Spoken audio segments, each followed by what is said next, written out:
Shuhuda wa 1980, Mr. Speaker.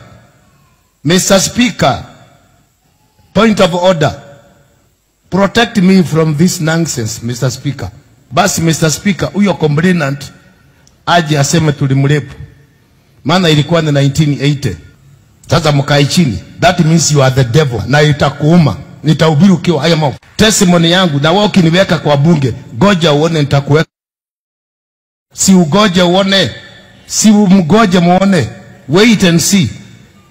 Mimi sirika yenyu. 1972 ulikuwa wapi?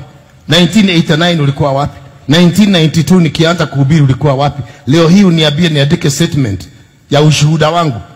I'm 72. Si ugoje ufike 72. Fala wewe. I swear before God. Na gojea hiyo 2027 hata mimi.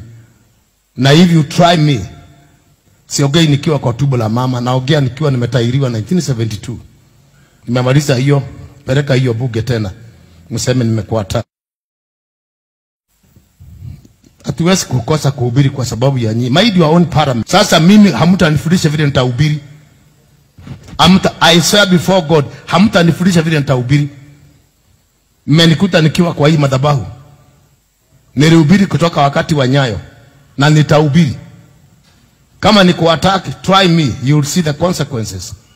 Uliza wale wote waliniattack. Uliza.